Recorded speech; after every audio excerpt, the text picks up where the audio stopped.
Hey guys, Loman02, and I'm actually back with some 93-94 old school content. So I haven't stopped playing 93-94. I've just kind of stopped covering the format for a bit because I haven't been brewing in the format, and I wouldn't say I got under and over it. I still enjoy playing, and I don't play it as much as I used to.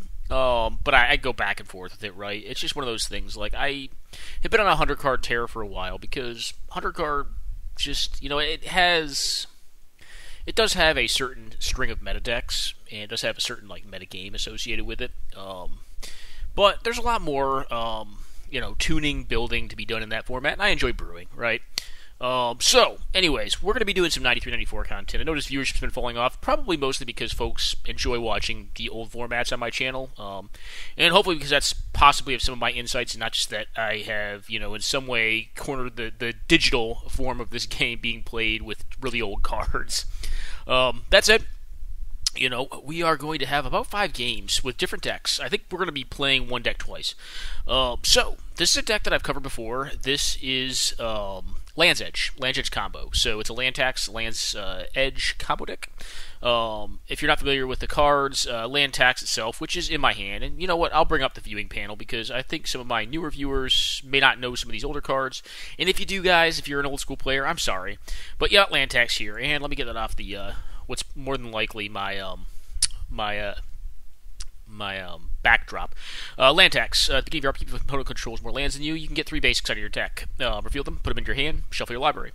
What does this work well with? So this works really well with Land's Edge, which is actually not a card that is on MTGO, which I'll be proxying in this game with Seismic Assault. I'll just be playing by Gentleman's Rules, and I will not be throwing them at my opponent's creatures, and if I am at a very low life total, I'll ask my opponent upon resolving the card, hey, do you have enough lands to kill me? Because they can also discard to it. It's a unilateral effect, so World Enchantment, which is actually one downside to playing it online, because if you're playing with Seismic Assault against another deck that plays World Enchantments, technically, World Enchantments cancel out.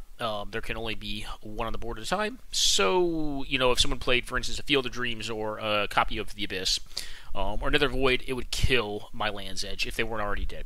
So, what we're trying to do here is play land tax and then draw all the lands. Use cards like Library of Lang to discard stuff to the top of my deck, so I don't actually have to, so I don't have a maximum hand size, and so if I have to discard or forced to discard, then I can discard at the top of my deck.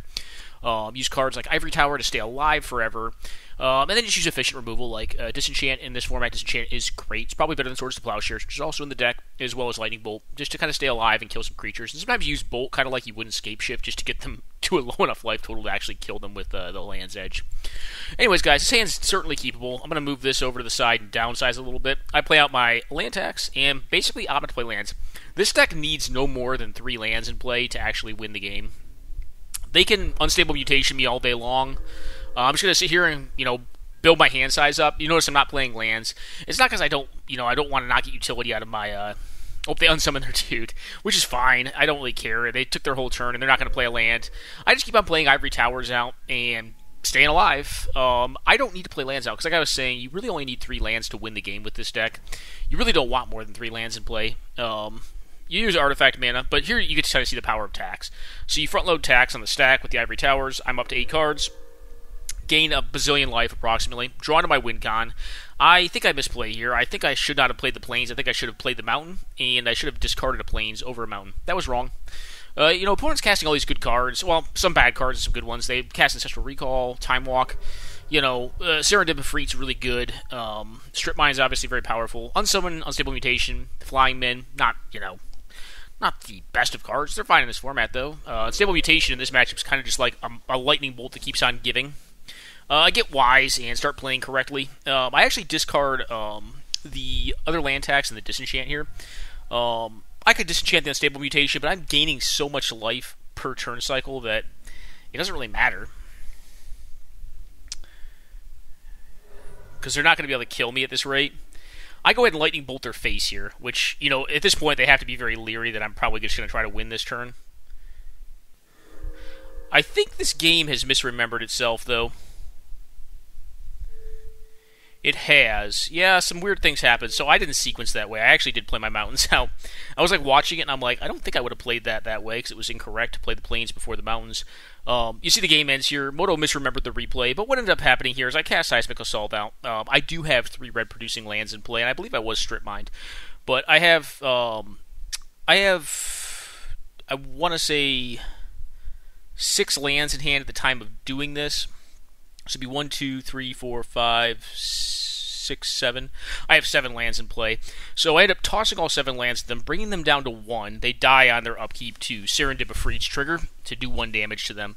So that's how this first game plays out. No Library of Lang, but a bunch of Ivory Towers, which are pretty good. And this has to be a card they're not very happy to see, because it's very tough to race Library or Ivory Tower, especially against land tax, where your hand size is just always going to be, monumentally huge. Anyways, guys, quick pause, and we'll be back momentarily for the second game in this match against Seamaster on Mono Blue Aggro Control. Alright, guys, we are back. Hopefully this replay works better than the last one. I was watching it and trying to explain away my mistake, and I don't think I made a mistake in that game, I think. So, one thing, I'm going to pause it real quick. One thing, these are all older games, so I haven't, there's a couple of these I played recently that'll be more freshly in my mind. I played one today, and I was like, I haven't done Old School in a while, let's go back and get some content on it. This is an older game, so I think I probably played it a month ago or so, maybe only 3 weeks ago, but, I definitely, rewatching that game, I should have known faster that the replay was broken, so sorry on that. Hopefully this one's accurate. This was a pretty solid opener again. We have land tax, we've got Winds of Change to turn lands into spells, if we so deem so, or if we deem necessary to do so. Go ahead and play our Mountain out here, because we are going to want to get red mana in play. We are going to discard this turn. I have Felden's Cane, so I'm not really opposed to discarding my lands. Even though you don't want to really discard lands heavily, sometimes you'll discard spells before lands. I do go ahead and disenchant here, and honestly, this could have been a misplay. I could have just wanted to take the damage, but I don't have a Felden's Cane yet. And the reason I want to take there, I think it's possible I want to take, is because I want to actually have them get up on land count. They cast an Ancestral Recall here. They strip mine me. I go ahead and disenchant their Mox, which I think is actually a fine play. They don't have a ton of enchantments in their deck. I mean, they do have Unstable Mutation. I'm making a decision there if I want to cast Felden's Cane out, or if I want to cast Winds of Change. So they have 2 factories now, which is kind of a pain in the butt. I just go ahead and bolt one of their factories. I don't really want to bolt factories, because I want to actually stay behind on lands here. I don't want them to be behind on lands. And they're basically just doing nothing and discarding here, so evidently they kept a land-light hand that likely had Ancestral Recall as part of the opener, but no blue mana source. And they were looking to draw into a blue mana source. This balance is looking pretty embarrassing right now with them on 1 land. They're discarding, River Merfolk. They draw into their next blue source, Time Walk. I could have Red Elemental Blasted that, but I think I can get better stuff with it. Namely, Bebs and stuff like that, because they're probably running some number of Bebs to try to get my win con. I do play on a mountain here. I'm going to need to have 3 red sources in play. The white source is the least essential colored resource I have on board. I determined that I'm just going to plow this thing, because I do not have a Ivory Tower in play. I'm not going to go below 7 cards here and play more lands out. They're going to put me back on tax this turn, unless I opt to disenchant the Mishra's Factory if it attacks. I'll let them cast out their creatures, because I can set up balance from this position. I am going to be able to land tax on my next turn. I guess I just go ahead and get that, because I know I'm going to be discarding the hand size next turn due to land tax, which makes decent sense. I could also cast Winds of Change here. I think that's probably what I'm going to opt to do. Yeah, I balance and then probably win. I don't know how much I like this, actually. Honestly, I probably should have... Oh, maybe this is correct, because now if they play the first land... We have an answer to the onboard threat. If they play the first land, then we get to land tax, but they cast out Lord of Atlantis, which is kind of disconcerting. But I have a bolt for it now, and I have all the lands back in my deck off of Felden's Cane. I don't know if I like that line or not, because it did bring me down on cards as well, but my hand didn't have a ton of relevant cards in it. I go ahead and bolt the Lord of Atlantis, but honestly, looking at how I played this, now I'm probably going to die to this onboard Serendipifreed, because I reduced my hand size down. Unfortunately, did not find an Ivory Tower at any point in time. They have a Soul Ring, get to activate their factory, but I'm going to have to kill this factory, right? There's not a lot of good disenchant targets in their deck other than factories and, some random artifact mana, and I guess Unstable Mutation. I go ahead and do this, end up killing the Serendipifreed, but I'm down to 14, and, they draw Flying Men. I do have Swords to Plowshares, so if they do this, Unstable Mutation it, then I can get a 2-for-1 off of my Swords to Plowshares. The unfortunate truth about Mode is Mode's not really going to be that great in this matchup. I am running, additionally, a copy of Wrath of God in this deck, but Mode's not going to be as good in this matchup. I debate on casting the Seismic Assault, but because they have 2 cards in hand they've done nothing with, I think pretty safely that it's very likely that they have some Bebs in hand or counterspells in hand. I just go ahead and let the Mox Ruby die. I believe I cast Moat this turn. Moat's only going to be good against like the Merfolk of the Pearl Trident and Lord of Atlantis and like the factories, but the Flying Men and the Serendib Efreets, it's not going to be great against. And the truth is, like right now, I believe they still have 3 Serendib Efreets left and probably 2 Flying Men left in their deck. I could disenchant that energy flux, but it's really not holding me back that badly right now. They finally, I believe, they hit Lord of Atlantis. It's fine. It doesn't really do much. I think what we're going to end up seeing happen, though, is that we're going to kind of draw some irrelevant combo pieces. I'm going to start throwing combo pieces out there at some point in time to get them bebbed, and eventually they're going to find a Serendib Efreet or a Serendib Jin and just go to town on my face. I'm just drawing back up to 7. I actually debated for a second playing out the Seismic Assault to get the Beb out of their hand.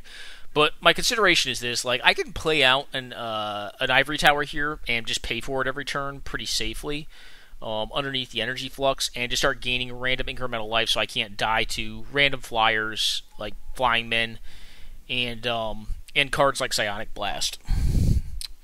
So if I had Wrath of God, I don't know if it's correct to cast this yet, but I just opt to go ahead and do it. I figure it may eat a counter spell, and if it does, that's something good that be countered.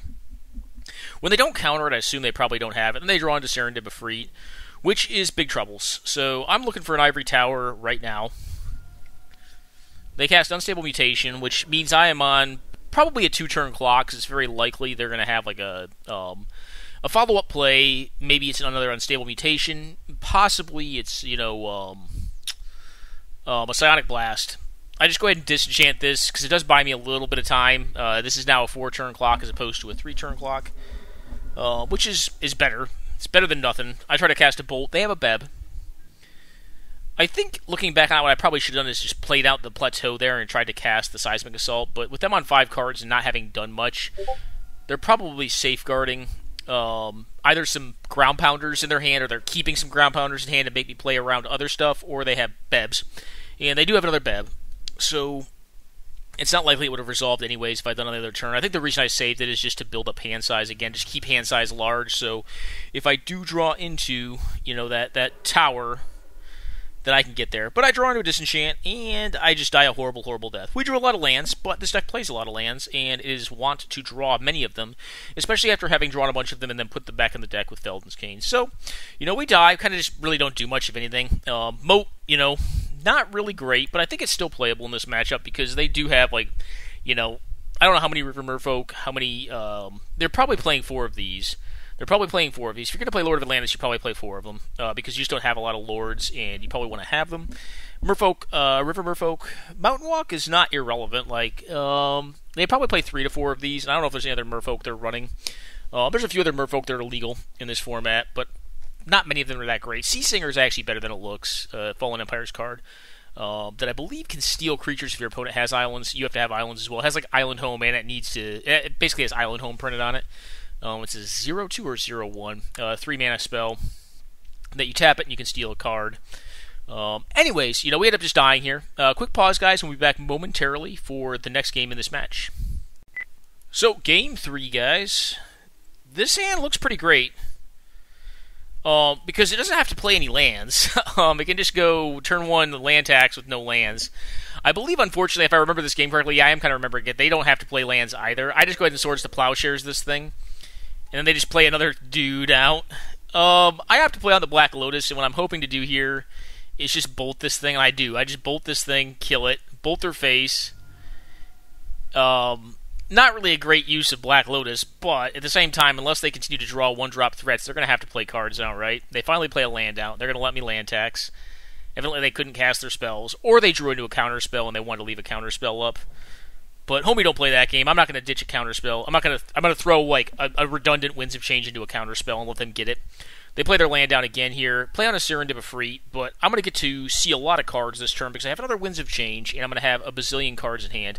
And I'm just going to mize. I'm going to rip a complete miser and draw one of my sideboard in cities in a bottle, which gets rid of all of their flying threats. Unfortunately, didn't see it in game 2, but now it's doing some significant work. I have to opt to let the Mox Pearl go the way of the bin. I kind of, if I recall this game correctly, I make some interesting plays in this game. Like, I think I should have probably... So I didn't play the land down because I still want to get value off land tax to kind of set up Seismic Assault. Actually, I need it for my next red source as well. They start beating down on me. I do have to play a land down. I'm going to have to get up to 4 to actually cast Disenchant and keep my City in a Bottle alive.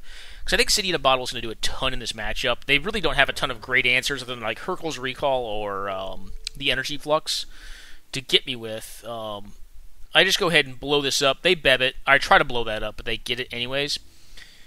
They get an attack here. Pop that. Play out a Lord of Atlantis. I pay for my city. And I believe I just go ahead and blow up the Energy Flux to free up my mana. They have 6 power on the board now. Get me for 4 down to 10. Draw into land.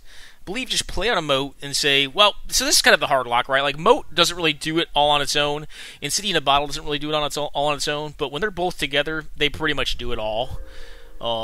It's kind of one of the interesting things. I do think this deck actually has a pretty good matchup against blue decks. I've played it before in like deck matches or the deck matches, and it's tended to do okay against them. Against more like aggressive control style decks like this build, it tends to do pretty well too. Our draw has been fairly land light, which is kind of shocking because we are running a ton of lands. I obviously don't really want to play anymore. I just go ahead and play out the land tax here. Honestly, the more permanents there are out of my deck, generally speaking, the better, because at some point I am going to want to Felton's Cane the library or the graveyard back in after utilizing my lands to blow them up with Seismic Assaults. I do think I could probably do a better job of just trying to force the issue here by casting out Seismic Assaults, because it seems very likely that they have counter magic in hand, or they have like all Fallen Empires cards. Which is also not improbable, because, I mean, they're going to have 4 Cyrodiil Efreets, 4 Flying Men, and 4 Unstable Mutations in their deck, more than likely. Maybe only 3 Unstable Mutations. But that's a pretty large subset of their threat suite. It's possible they have those cards stranded in hand, but it seems very likely they probably have counter magic in hand. That's why I'm not running out the Seismic Assaults. And the counter magic is likely Beb's, and Beb tends to be pretty good against Seismic Assault, quote-unquote, Land's Edge. And like right now, like they're not playing lands out, so I can't just stay ahead on land tax. So I don't really want to play another mountain and kind of get ahead on lands, which would mitigate the utility of my land tax as the game goes longer, and give me less food for Seismic Assault itself. That said, pretty cool games against Seamaster. It's not often that you see like blue aggro, like mono blue aggro control decks. Typically speaking, these decks tend to be like blue-red decks. That have a lower creature density, a lower creature threat density, and more burn, and more counter magic and more card draw. But I think their build's pretty sick. I have seen the blue-red versions go a little lower to the ground and run Flying Men. But oftentimes Flying Men's kind of a bad hedge bet, because there's already going to be Cities in a Bottle in the format. And you don't really want all your permanent threats to die to City in a Bottle. So I kind of like their hedge. I think it's kind of cool to see like a 50-50 split, like a build of like 50-50 Merfolk and then like 50-50 flying guys, in an aggro control build with some counter magic and some blue burn, Psionic Blast. Blue really did have it all in the beginnings of Magic, you know. It's got artifact hate, it's got direct damage, you know, just use artifacts for ramp, you know, Beb, counterspell, had pump effects, slash auras. Like this would be like, I don't know, a white card or something, like maybe a green card nowadays. I don't know. Cyrodiil Efreet, you know, like probably arguably the best flyer in this format. You know, I mean, sure, like once it's on the board, Seer Angel's better and Shivan Dragon's better, but for 3 mana, it's a pretty good rate. I mean, honestly, like this would be a good draft card nowadays. It's still fine. You know, these dudes, you know. So, anyways, pretty cool games you get to see here between Land's Edge combo, control, versus mono blue aggro control. I'm going to go on a quick pause, guys, and I'll be back momentarily with the next game in this series on 93-94. Alright, guys, I'm back. We're playing against Deadbolt, and I'm going to be playing some Atog Aggro. This deck's sweet. So this is basically, I think there's a few viable builds of mono red. Like there's probably a Kobold's list, which is probably not that great. There's probably a Goblin's list because you have Goblin Grenade under EC rules. There's probably just like kind of a suboptimal build of Sly with like Iron Claw Orcs and like Ball Lightning. And there's this list, which is going to primarily use artifacts to kill folks and use Atog. I really enjoyed this list. I think it's pretty cool, and this hand looks great. The optimal openers in this deck generally tend to consist of Ankh of Mishra plus Black Vice, because it's kind of a hammer anvil tactic, because they have to play lands out to keep their hand size down, which means Ankh does damage, or they can keep their lands in hand, which means the silly Black Vice does damage. So it looks like we're going to have a very aggressive matchup. I end up playing out the Atog to block this Urg Raiders. They Unholy Strength the Urg Raiders, so they're getting after it. I'm going to take here, I think. And they have Giant Growth. That's kind of why I took. I was like, alright, you know, like, Atog can obviously eat this thing, but I don't know if that's smart. So I'm taking a lot of damage off my own cards, but the thing is I'm kind of hoping they're going to take similar amounts of damage. I've got them down to 11. I'm down to 8 here. It's not likely they can kill me this turn, but pretty soon I'm going to have to block. So I'm going to 1 here, which means I am done playing lands until I sack out my my Ankh of Mishra. So I do opt to get the Orcish Mechanic out, and I'm going to look to have a blocker up for the Urg Raiders. I double block this, pump the Atog dies in the exchange, and I am left with the Orcish Mechanics. So I end up playing out a Copper Tablet. I have a suitable blocker and a Lightning Bolt for the Urg Raiders, and I can throw the Copper Tablet at their face near EOT. So I do fire up the factory. They're forced to attack with Urg Raiders. For folks that are not familiar with Urg Raiders, because I mean this is not a card you commonly see in Old School, and I don't think it was actually just reprinted in like I think it was some Masters set.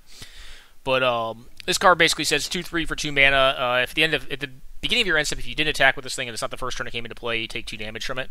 So basically, it damages you if you don't attack. The Urg Raiders know only the battle.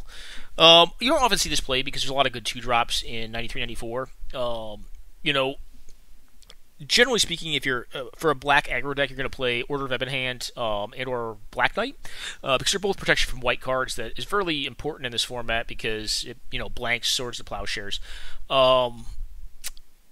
That said, in a black-green deck, I think the reason they played it is because they wanted to have a hedge card that didn't require 2 black. I tend to think just Argothian Pixies is a better card in general, just because of the presence of this card right here, Mishra's Factory, and then like some of the artifact decks. Or Elvish Archer. I really like Elvish Archer, especially with pump spells. Like, pump spells and Elvish Archer are spooky, because Elvish Archer, if you're not familiar, I don't have that card, readily available digitally right now, but it is a 2/1 first striker for 2 mana. Pretty good card. It's pretty good. I don't know, I mean, it's not as techy as Argothian Pixies, but they're both very good cards, and I think they probably are better than Urg Raiders, but Urg Raiders has a little more toughness, but it can be blocked by anything. It has to attack. Like, you can't really, it knows only the battle, so you can't block with it. And I think sometimes both those other cards should do a little more work depending on how the game's going. Anyways, we managed to get there. In the course of this game, I really wasn't in the position to cast a Wheel of Fortune, but we draw into some bolts. We basically do 1 damage. Actually, Copper Tablets were lightning bolts in this game because we were getting 1 damage off of them and then tossing them EOT with the Orcish Mechanics here, as I like to call them, the original Grim Lavamancer. It's a far worse card, but it's still a cool card, and the artist's on point. I mean, look at that dude. He's just having a ball, just tossing that, I don't know, whatever the hell was going on inside that catapult. Then we got some beats down with the Mishra's Factory as well. And you get to see Atog, get a little bit of damage and then do some chumping on Urg Raiders. I'm actually frankly shocked. They ate the Atog over the Orcish Mechanics, because the Orcish Mechanics cannot be blanked by the Maze of Ith. So I think they actually wanted to eat the Mechanics. I think that was the more relevant card on this board state. But anyways, they did not. They made a different choice. And, we ended up getting them with our Mechanics here. Quick pause, guys, and we'll be back momentarily for the next game in this match set. Alrighty, we're back. One other thing I want to let you guys know, so I think I said it in the first part of this video, but I have deck techs on all these decks that I'm going to be playing. None of these are new. Not a one of them is new. They have all had independent videos put up on them. So if you're really interested in one of these videos, and you can't find it for some reason, let me know and I'll link it in the comments section. But I've done deck techs on all these decks, so I'm not going to go through each deck independently, because I haven't made, changes to likely any of these, and if I have, they've been very minute changes. You see a Birds of Paradise turn 1 from our opponent. I go ahead and get down a I have a disgusting hand. Like, my hand is very fast. I go ahead and strip mine them, cast an Atog. I plan on sacking the Mana Vault on my next upkeep. I'm going to play out a Mishra's Factory and then Lightning Bolt, whatever is relevant, or Chain Lightning, whatever is relevant. They go for a Demonic Tutor here, which kind of spooks me out. I'm like, what would you get with Demonic Tutor? And my guess would be probably a black card. I don't know what black card, but I assume a black card. It could be a Terror. I don't know. So I go ahead and Chain Lightning the birds, take them off of black mana. I've already stripped them off their Bayou. The two-color decks in this format can tend to have a tough time with mana, especially if they're not trying to run City of Brass. Mana fixing is just not very deep in this format. I luckily draw into a Mana Vault. I'm able to cast my Orcish Mechanics, activate my Mishra's Factory, and I have suitable food for my Atog in the form of Mana Vault, rather. Which I just go ahead and throw the damage at them right now, because I can get it in. And I also have this pretty cool mechanics, which is going to be able to kind of do what it did last game and just get some incremental chip damage in, and or kill mana dorks for value. I just go ahead and attack with Atog here. I want to kind of see what they do. They don't do anything. They don't do any blocking at all. I guess they figure I just have it. I go ahead and get 1 damage in here, and I probably plan on throwing that Crypt or that Copper Tablet EOT at my opponent, but we'll see. I may actually leave that one around. Yeah, no, I do. I have to just eat the mana at this point. Don't stop drawing my artifact mana. This deck plays all of the artifact mana. I get in with both. Atog kind of acts like a much worse, much more early version of, can't think of it right now, Ravager. Yeah, Arcbound Ravager. So I throw the tablet at them now. For another tablet, they berserk my Orcish Mechanics. For lull's sake, I just throw everything except for one thing into the Atog, because I kind of want to see. I just want to hit him. I want Atog to win the game. I don't want the mechanics to win the game. They don't let me win the game with Atog, so I just go ahead and chuck my last Copper Tablet. So I just have one 9/10 Atog and an Orcish Mechanics in play for Xaxes on damage. Pretty fun games against Deadbolt here. This is Atog Aggro. It's a pretty all-in aggressive deck, and it tends to use its artifacts to do so. You never really saw like the optimal opener for this deck. This last hand was very good. It just wasn't the standard opening. Standard opening for this deck is going to tend to be, or what you generally want to see to discern if the hand is keepable or not, is generally turn 1 at a minimum Black Vice into turn 2 Ankh of Mishra. Now, you have all the Mana Vaults in this deck because you generally tend to sacrifice them to Atog, and you basically just use them as rituals that also turn into pump spells, so you kind of maximize their utility. Oftentimes, if you have a Mana Vault, you can put both of them down on the first turn, which generally means you do a lot of damage to your opponent with your artifacts. That's generally going to be how you win these games. It's not normally going to be the creatures. They may just do a little bit of incremental damage here and there, and then your artifacts finally finish them off. But the problem with creatures is there's not a ton of them in the list. There's 4, exactly. And Swords of Plowshares and Lightning Bolt are things. And, Orcish Mechanics are a pretty frail, 3-mana card. They are a 1/1. So they pretty much die to a strong gust of wind. Maybe even a weak one. Maybe even someone just blowing on them. They're pretty paper thin. Anyways, guys, hope you enjoyed this game. I'll be back momentarily for the next game in these match sets that I'll be highlighting for the 93-94 format. Alrighty, guys, I am back. So I'm playing an all 1-drop Team America beatdown deck. This deck's not that good. I just enjoy playing it. I don't know if I enjoy playing it. It's kind of fun. It's a goofy deck. It's not all 1-drops. It's got some White Knights too. And honestly, the White Knights probably should just get changed out for like an easier to cast 2-drop. Like Ironclaw Orcs may be better in this deck. It's a much worse card, but it may be better in the deck. They cast out a Serendib Efreet, which is pretty big. I go ahead and put Unstable Mutation on my dude, slam in, kill their Efreet. They cast a Time Twister, which to me is pretty daring. They may have had to, just based on their hand. They want to get back up to cards for the library. I just start casting a bunch of nonsense out. They're going to have a turn to draw a card off of the library if they really like, and I believe they do, and they cast their own Serendib Efreet out. They're representing Red Elemental Blast pretty strong here. So I'm going to go ahead and attack and see what they do. But my draw for the turn was Time Walk, which is very, very powerful. They do have a Reb, so they blow up my my Serendib Efreet, block the Lions, take 4, down to 6. I cast Time Walk, cast Serendib Efreet, and I believe they go ahead and pack it in. And if they don't, they probably should have already, because they're going to get beat to death by this attack. And I threw it a Fireball for good measure. So, that is that. I guess they weren't technically dead. They're pretty dead, but they weren't technically dead. But Fireball definitely makes them very dead. They would have been down to 2, but they'd be taking, they say take 3, take 1 off Serendipity Freak down to 2. They're dead to a Lightning Bolt at that point. So they're not in a good spot because they have to chump block the Serendipity Freak, I think. They could block the White Knight and then take 4, maybe down to 1 off of Serendipity Freak, and then that means he sees a brass or turn it off. I don't know. It wasn't a good spot for them regardless. I think they possibly wanted to wait on Red Elemental Blast, but I don't know. They probably had to do it. I don't blame them by any means. But anyways, the basically all 1-drops deck, well, alright. The aggro 3-color deck ends up getting there against what looks to be an aggro control blue-red deck to me. So quick pause, guys. We'll be back momentarily for the next game in this match set. Alright, guys, I'm back. Yeah, I mean, if I'm really greedy, I can keep that hand, but that's not a keepable hand. It had Ancestral Recall. If I drew into a blue land, it's pretty good, but no. This is an 18-land deck. It needs to have its early mana progression. I have a Plateau, so I don't have blue mana to cast this Time Walk, but I can get a Lions down. I have the access to my Lightning Bolt, which isn't bad. I now have an Ancestral Recall, which, obviously increases the equity of the hand. I'm just going to cast the Lightning Bolt here. I didn't see Flying Men in their deck, so I kind of make the assumption that Lightning Bolt's not going to be able to kill any creatures, maybe other than, factories.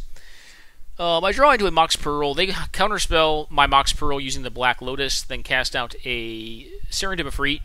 I kind of continue to miss on lands here, but I am playing 18 with 3 additional mana sources, or correction, 4. 1 Black Lotus and 3 Moxen. I draw into a Fireball, and I'm at 10 life, but I'm getting hit for 5, and yeah, I just go ahead and concede it. I'm pretty sure I'm dead here. Just didn't hit lands. Kept a 2-lander, given one of them was a Strip Mine, which I used pretty aggressively, but I think this deck wants to use it aggressively just to put your opponent back on tempo. And then just failed to kind of hit land drops. So we didn't win with this hand, but, I think this was an acceptable keep. It was a little closer, but the draw just didn't end up working out. Back momentarily, guys, for the next game in this match set. Alrighty, guys. So we really didn't see much of our opponent's sideboard in that game. I'm sideboarding in, I believe, some number of Rebs here. So this hand's fine. One thing I'm going to be hoping that I was sideboarding, or wishing I had sideboarded, is a Reb, because they definitely have, Beb, because they definitely have Blood Moon in their deck. So I get 2 Lions down. It's kind of a very similar hand to the last hand I kept, which, is not comforting, because we got just horribly crushed the last hand. But I think in general it's going to work out better, and so far it is. We're just drawing into more lands, 2 Strip Mines, and we've kind of taken them off blue. They draw back into blue. I believe cast a Time Walk here. No, Earthquake, which is a pretty big beating, but they are down to 6, and I'm able to cast a follow-on threat in the form of Serendipity Freak. The worst thing they could do is cast Reb here.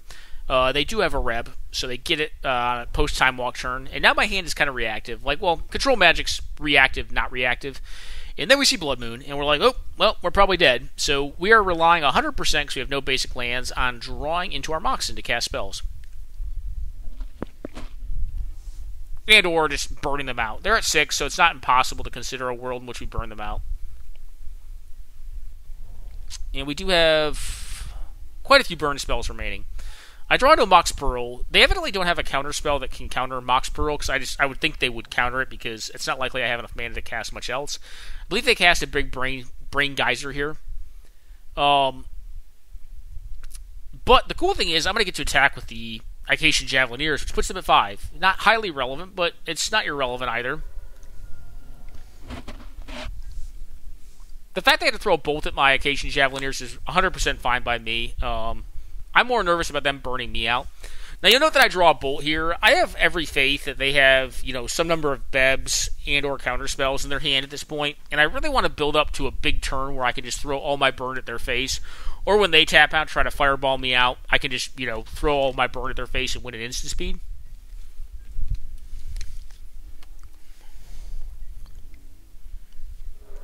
Get another incremental damage, and now the big number is 3 here. If I can get them to 3, that's a really big game, because that means any one bolt is lethal, which is really huge here. I believe I opt to discard one of my unstable mutations. It's irrelevant at this point. I do have them at 3, so now any one bolt is lethal. I'm playing my lands out. There's not a ton of utility in it, just due to the fact that I'm not probably ever going to have more mana than they do.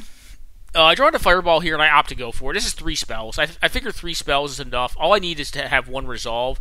They cast a Flash Counter here, which I'm shocked to see in their list. Like, I would not have expected Flash Counter. They have another Flash Counter. I do think in this game, like, so I didn't see how much they had sideboarded in the second game, but I do think in this game they probably over-sideboarded. One of the things you're seeing right now is that they don't really have a good way to close the game out, which... At this point, like, after seeing those cards, like, after seeing Flash Counter, I'm like, okay, well, they probably don't have a ton of ways to kill me. Like, the factories are worthless right now under Blood Moon. A secondary Blood Moon's... One Blood Moon basically beats me. I think I have 1 Disenchant in my deck. I ended up cutting quite a few of them. So I just didn't see anything relevant for them. But the thing is, like, they have all these sideboard cards that, kind of, enable them to beat 3 cards when I cast 3 cards. But I know that I have 1 more Bolt, 4 more Chain Lightnings, and another Fireball in my deck, so I'm not in too bad a spot here. And I also have 3 Rebs. I have 3 Red Elemental Blasts in my deck. Don't know Chain here, which is fine. I believe I discard, White Knight. I cannot cast that card outside of casting it off of Black Lotus. And it's really not that good. It just gets bolted, right? I also know that they can really only kill me with Fireball because they've cast two Lightning Bolts. And Chain Lightning for them is actually lethal in reverse. So if they cast Chain Lightning at me, I can just throw it back at them. So they can't cast that card anymore. So when I draw into a Red Elemental Blast here, I opt just to go for it. I figure, I could wait until I get 3 cards that kill them again.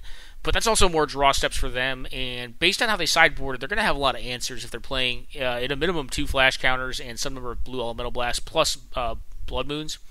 But one of the things you kind of see here, and I think it's, this is more of a general, just Magic thing, is that,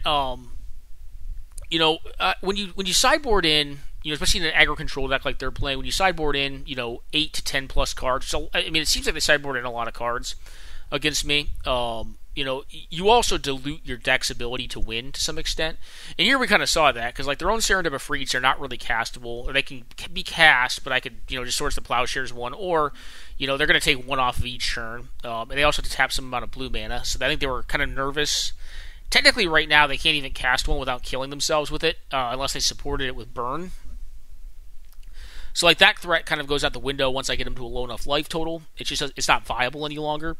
And it also takes them off blue mana from their own Blood Moon, because right now they are at, 6 blue mana, so it takes them down to 5, which leaves them still double counterspell plus Beb, or some combination of Bebs and counterspells.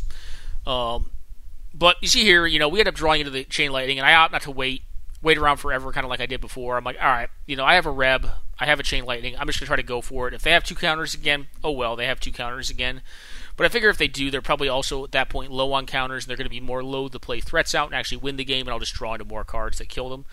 We get them here. We get them here, through 2 Blood Moons on a deck that really can't cast, probably 70% of its spells, other than, a couple burn spells.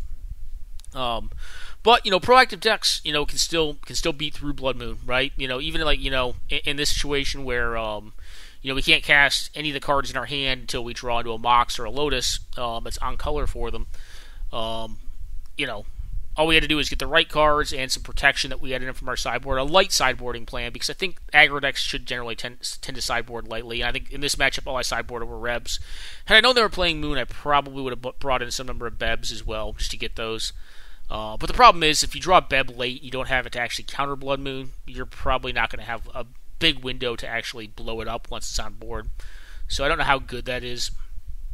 Anyways, guys, this was the 3rd game that I played over probably the course of the last 3 weeks in 93-94 against Chateau 9 here. Pretty cool game, man. I definitely had fun playing this list. I haven't played this list in forever, and I really enjoy playing this. It's kind of a fun deck for me. I don't think it's really good, but it is kind of fun. It's just a bunch of 1-drops. It's, just efficient creatures. I think if you were to take this deck seriously, you probably want to change out White Knight with something else. I don't know if it's Ironclaw Orcs or not. Maybe it's Ironclaw Orcs. You definitely want easier to cast cards than White Knight. White Knight has always kind of been a dubious card in this deck, and Protection from Black's not that relevant. It's sort of relevant in some matchups, but you could even sideboard it at that point. I mean, the Dark Ritual decks is fine against, but I don't know. Outside of the utility of being able to attack through or block Juzam Jin, I don't really find White Knight to be that great. It's not as good as Black Knight in this format. Having protection from the best removal in the format, i.e. protection from white, Swords of Plowshares, is huge. Anyways, guys, quick pause. We'll be back momentarily for some more gameplay and a different match that I played over the course of the last 2 to 3 weeks, maybe a month. So, guys, I played this one today. I opted just to go with Atog Aggro because I don't know what Captain Platypus is going to be playing. You know, this hand's not good for this deck, but I'm just like, let's see what happens. Captain Platypus tends to play more controlling decks, so I'm like, this hand's fine against control. It has an Ankh, you know, it has 2 Chain Lightnings. Let's see what happens. Let me tell you, foreshadowing here, it's not good. This hand's not that good. If this hand had a Black Vice, I'd say it's a lot better. They play on a land tax, a Black Lotus, and an Ivory Tower and a Disenchant. Ivory Tower is not really good for me. I just go ahead and cast a Chain Lightning. They do what any reasonable player would do, and just start building up their hand size and not playing lands because they have an onboard land tax. Cast their Chain Lightning. They just continue to build up their hand size for Ivory Tower. I Chain Lightning them again, knowing they're going to gain 1 back up to 10 on the following turn. Strip Mine them. They're going to get to land tax now. I should have Strip Mined them. I really should not have. Yeah, I should have been more patient here. That was a mistake on my part. I do find a factory. I'm probably taking more damage off of the Ankhs than they are at this point. Yeah, I should have definitely been more patient. The problem was they were just going to sit there and gain a bazillion life off the Ivory Towers until I drew to a threat. So it's kind of a damned if you do, damned if you don't kind of scenario. I could have played the Atog out here, but I kind of figured they had exactly Swords to Plowshares. I do take my damages off of that. I give them tax value again. Maybe that was an argument for playing the Atog. Them taking 4 damage off of playing a land is not really that relevant because they're gaining so much life off of the towers here. I go ahead and play on an Atog, assuming that it's probably going to get plowed. Yep, they're gaining a bazillion a turn. Take 4. Again, not really doing all that much. They play on a moat, so I cannot attack with Atogs here. I play on that land because I assume I probably have to fireball them at some point in time in this game.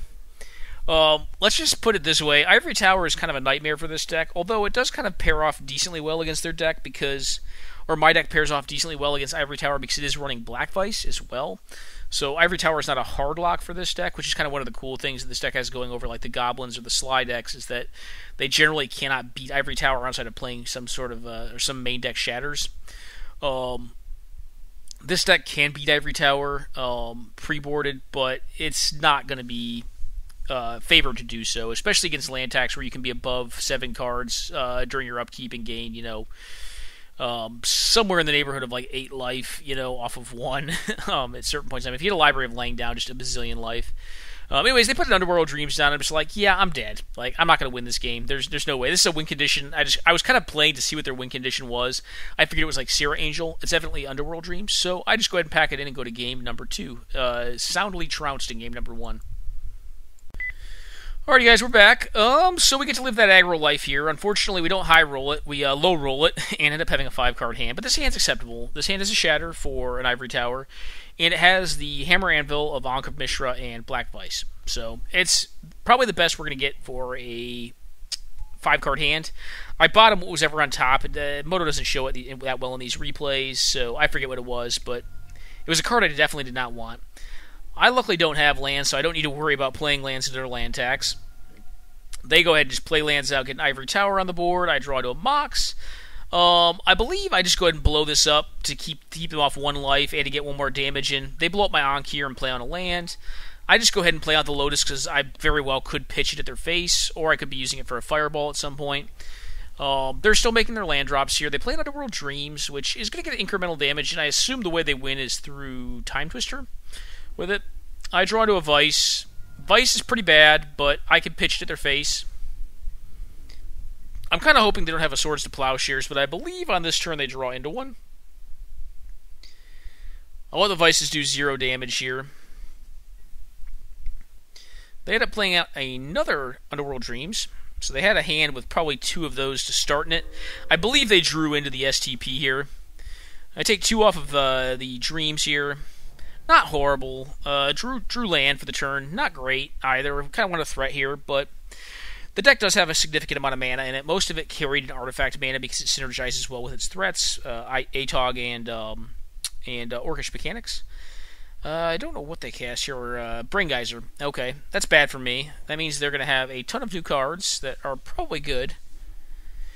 It's too bad land tax is the unilateral effect. If I got to use it, it would be so much better. Anyways, we draw into, a mana vault. Not a really great draw. It's good Atog food or good Orcish Mechanic food. They do 14 damage to me, and I'm dead on the next upkeep. I didn't draw into all 4 of my bolts, so I can't kill them here, unfortunately. So I think I was F6, probably making lunch or something at that point. I would have conceded normally before all the triggers went on the stack. But anyways, all the triggers resolve. I step back to the game and realize I'm very, very dead and go ahead and pack it in. So pretty soundly trounced on Atog Aggro here against what looks to be more of a controlling Dreams build. Anyways, guys, quick pause. We'll be back momentarily for the next game in this, not in this match, in the next match, but against the same player, Captain Platypus. Alright, so Captain Platypus plays under Euro rules, which means basically you don't play 4 strip mines. So I picked up one of my non-4 strip mine decks to play him with, which is Twiddle Vault. One of my favorite lists in this format. It's certainly not the best aggro combo deck in this format. I think that probably goes to actually like a more aggressive build of 5-color or 4-color Dreams. But this deck's really, really fun to play, and this is a great hand. The reason this hand's great is because it has a Howling Mine. The way this deck functions is it utilizes Twiddle, which says tap or untap target land, creature, or artifact. And the way it works is it gets a bunch of Howling Mines down, then it transmutes artifact or finds a Time Vault, and then it twiddles the Time Vault to basically draw like 4 cards, is what it does. So it's a pretty hinky looking combo, but the deck's really sweet, and if this is your first time watching it, I hope you enjoy it, because I love this deck. This deck is really fun to play. Howling Mine, if you're not familiar, at the beginning of each player's draw step, they draw an extra card. Opponent is playing like Artifact Boys, maybe like blue-white Artifact, aggro control, I don't know. Interesting looking deck list. I draw into another Howling Mine, plus the TV. The TV's pretty sweet. I'm not going to try to time vault or time walk there. I ideally want to time walk when I can draw more cards. So when I have Howling Mines in play, I'm going to get to draw 3 cards here, which is really sweet. Now they have enough pressure on me at this point that I don't think I have the time to wait around and try to give them 4 more cards in their next turn with the Howling Mine. So I have to just time walk there and just build up my mana situation post strip mine. I am able to regrowth the time walk, cast the time walk again, so I go up 3 more cards. And then what I'm really looking for is a twiddle here. I'd really like to be able to twiddle them at this point. So go ahead and cast a Howling Mine out. Go ahead and cast the Time Vault out. And then I believe I balance. Yep. They pop me for a little bit of damage off their trike. I did not find the card that I was looking for, so I have to sack some lands here, but I also have to take care of this board. They only have 4 mana ostensibly in play right now. They're going to get to see 4 additional cards, so their mana situation is going to get fixed, likely through just density of draw. But I don't feel horrible here. The worst thing that could happen is, because they are playing white, they could have a disenchant effect, but it appears they do not, and they're stuck on 1 mana during my turn. I do finally find the twiddle that I was looking for, and a Demonic Tutor, which is going to basically allow me to win the game. Yeah, they just go ahead and pack it in, and that's fair. Like, what I was going to actually find is another Howling Mine. It's possible I would have found a twiddle, but I think a Howling Mine... twiddle's probably more correct. Howling Mine wouldn't have been horrible either, but you basically want to be drawing as many cards per turn cycle as you can to find more twiddles. This deck goes infinite. So the way it goes infinite is it utilizes Regrowth and Time Twister. Where are you at, buddy? There you are. So basically you just get all the permanents out of the deck on the board, and then you continue looping Time Twister and Regrowth. And it may not seem like it, but that is an infinite loop, so you always get your twiddles back. You also have recall to get twiddles back at least once, if you kind of need to, cycle the deck again, or at least get through a couple more land drops with twiddles. Because ideally you want all your lands on the board or in the exile zone. This deck's not running Tormod's Crypt to exile its own permanents, so you don't really exile cards other than recall from just resolving. But anyways... That's how this deck wins. My opponent, I think, has watched my content before, so they understand how this deck works, and they're just like, "Yep, I'm good." And they just pack it in. It's I forgot they packed it in this game earlier, so you don't get to kind of see the combo go all the way to fruition.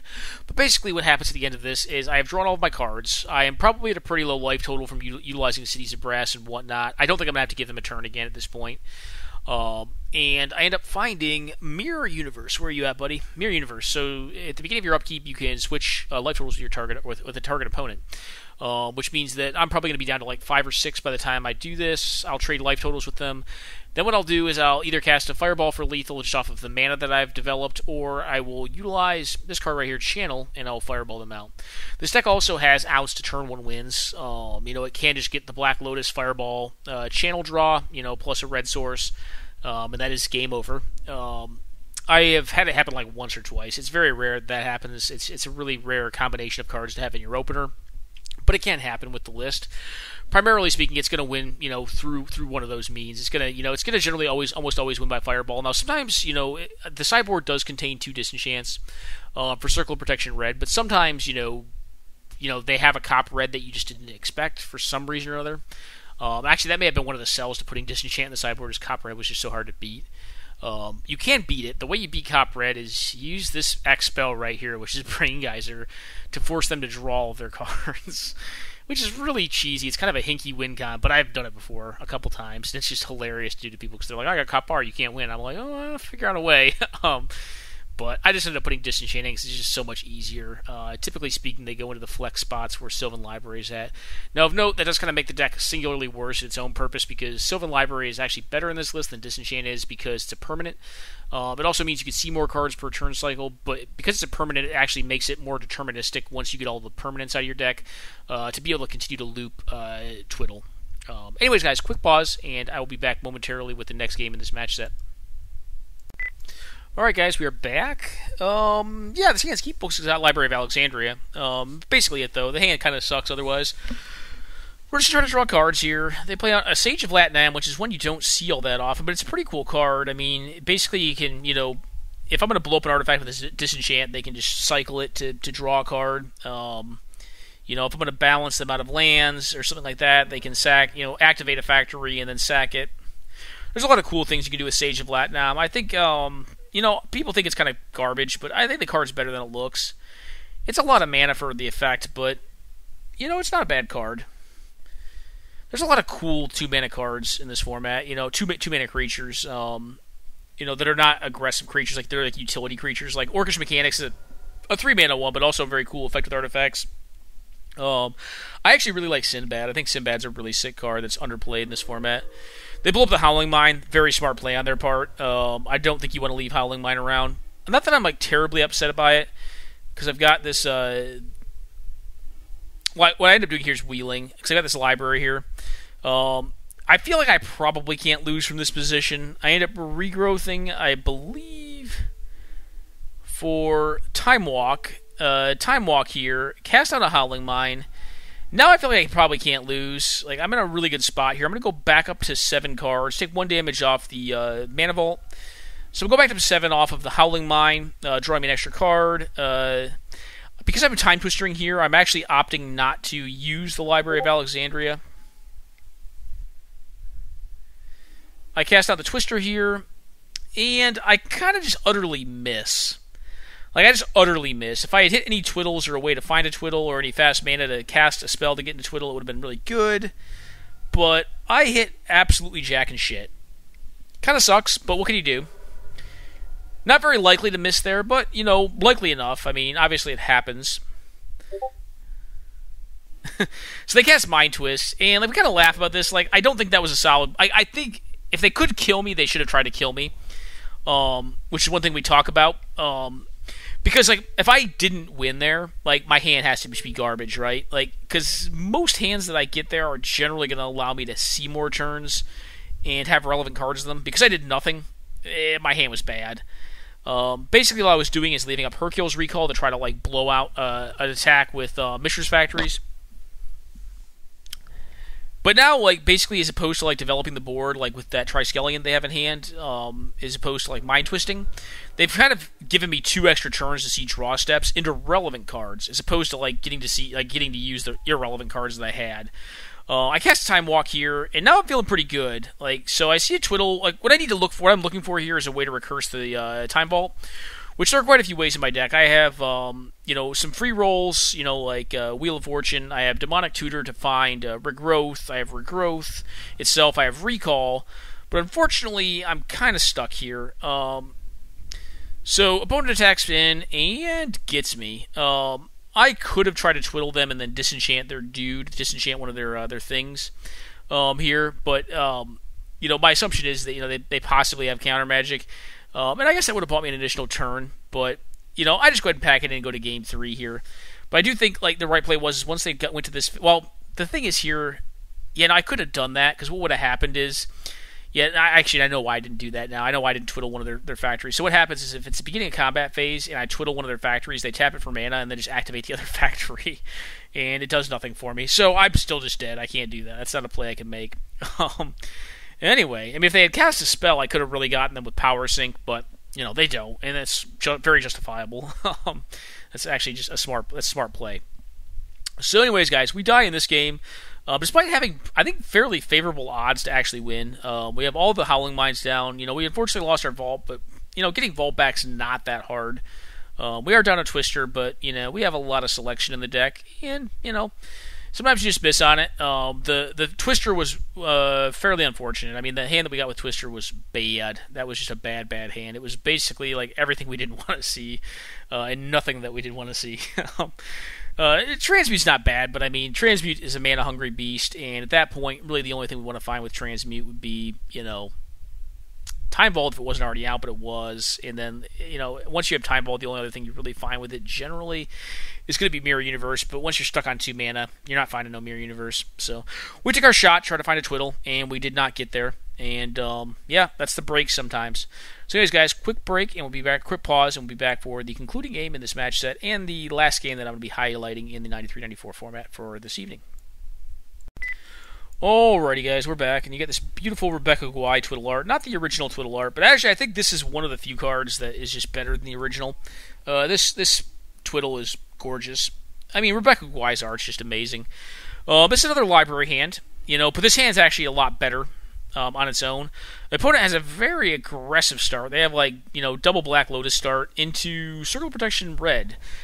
Little do they know I have Disenchant, but I'm not going to pop the Disenchant yet. I'm just going to kind of wait and sculpt my hand. I think time's on my side here. I'm not really getting beaten down hard here. They haven't really done anything. They could feel pretty safe behind a Cop-R, but, surprise to them, I do have Disenchant in this deck. Sideboard. I do have it in the sideboard, and I brought in, I believe, 2 copies of it for this matchup. So I just keep on building up my mana base. At some point, I'll probably also just go for a massive Brain Geyser on myself to find anything I may need to win the game. Draw to a Mana Drain, which is nice, because that's pretty universal counter magic, unless they're playing Rebs, to counter something on their end that's relevant to me. We have mana for days, though, at this point. I don't feel too bad. I also have this Hurkyl's Recall, which when I'm ready to kind of, stymie them, I can push their hand, or push all their cards back to their hand, with the exception of the Cop-R, and then just kind of go off. I find Demonic Tutor here, which is a solid find, but unfortunately my mana is kind of screwy this game. I don't have my 5th color. I have every color except for black. They finally draw into a land, but it's painfully apparent they did keep a 0 lander. Plenty of mana, but just no lands, no actual land cards. My assumption is they probably have 1 to 2 disenchant effects in their hand, and I think we get to see a couple here. So draw no Mirror Universe, not really a phenomenal draw. I do go ahead and counter the Time Walk. I don't want to give them 2 turns worth of development off of my Howling Mine. They have a disenchant in response, which is fine. I assume they probably have 1 more in hand, because there was rationale to keeping this hand, and I think it was the fast start into Cop-R plus 2 disenchants. So off of my mandatory mana, I cast out a Howling Mine and say go, draw again on their upkeep into a Time Twister, which is not a bad one. They disenchant my mine, which stinks, but what can you do? Now I'm getting down for Lightning Bolt damage every turn. I'm getting beaten down for Lightning Bolt damage every turn, which is a little more than it has been. I do go ahead and Hurkyl's Recall them here, so they are unable to activate their Cop-R, but I just blow it up anyways with Disenchant, because I plan on Time Twistering on this next turn if I don't find something relevant, and or Brain Geysering. What I opt to do is just Brain Geyser. This may have been hasty. I probably should have also drawn with Loa, but I was kind of nervous that I may be mana tight on the backside of Brain Geyser.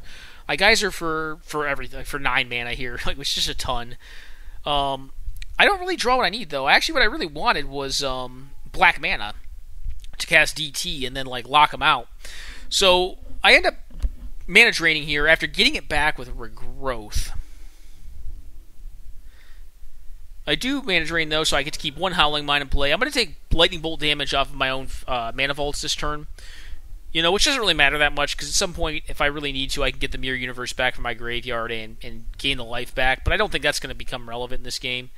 But 8 cards in hand, play out the Mine off of the Drain Mana, draw with Loa, I believe just transmute one of these Mana Vaults into a Time Vault. I have 2 Twiddles in play, so I'm going to be able to take or float 2 additional turns here, and I'm going to also be able to cast a Time Twister to put my deck back together with far less permanence in it. I play out the Jet because why not? I actually opt to use this extra turn just to untap these vaults so I don't just rando die to them. An 8 is low enough, or I'm sorry, I can definitely 20 them pretty easily right now with a Fireball. I feel like it wouldn't be hard to set that up.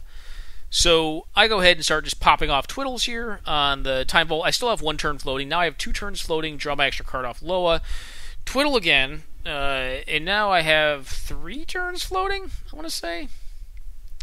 I have 2 after this turn that I'm on right now. So, keep on drawing. We're seeing a lot of cards every turn. I disenchant their Sapphire because they did Demonic Tutored after playing out a Sapphire. So, my assumption is they probably have Blue Elemental Blast in hand. They probably had some number of Blue Elemental Blasts. I disenchant that, and they just go ahead and pack it in response. This game's pretty locked up. I do still have 2 additional turns. What I'll probably end up doing this turn is tapping a Mana Vault, transmuting it into a Mirror Universe to get Mirror Universe out of my deck. Also cast Ancestral Recall on myself. The reason I want to get the Mirror Universe because I'll change life totals. That makes Channel far more viable. Another option I could do, actually, I probably wouldn't get Mirror Universe yet. I'd probably actually just transmute Artifact on one of the Mana Vaults to get a Howling Mine because I have 2 more back in my deck. Keep on forgetting that I twisted, so I would definitely get a Howling Mine because seeing more cards is better, especially with 2 turns floating. That's essentially 8 cards right now, and the probabilities of seeing, plus Ancestral Recall. So like Ancestral Recall plus 8, 11 cards from now. If I don't draw a Twiddle or a way to get after a Twiddle, I'd be kind of shocked. It's possible, but it's not very likely. So anyways, they go ahead and pack it in, and it was pretty fair. I mean, they probably were very dead here. I mean, they're like in the 90th percentile to be dead. Probably plus 90th percentile, maybe 95th. I don't know. I'd have to run a lot of math. But anyways, this is Twiddle Vault, guys. I've showcased this deck before. This opponent, I think, has watched my content. So, like I said, they didn't really want to watch me play through it. I do not blame them. It's a very lengthy and kind of boring process to sit through. It's not a fast deck to win with, but it is pretty complete in its ability to lock opponents out once it gets there. Anyways, guys, hope you enjoyed the 93-94 content. Like I said, it's been a hot minute since I've done any content on 93-94. But I wanted to kind of showcase some of the games I have played, at least recently. None of these decks are new. So again, I think I've said it this will be my 3rd time. If any of these decks really interest you, I would, I think it'd behoove you to go through my content, and I do have deck techs on each of these decks that I played, and there have not been sizable, if any, changes to any of these lists since I posted the original content on each of them with the deck tech included. So anyways, guys, hope you enjoyed the content. Playing 93-94 is a blast. These old cards are just so great. And, not only does it take you back, but it also leads to some really fun games, I think. Anyways, guys, hope you enjoyed the content, and take care now.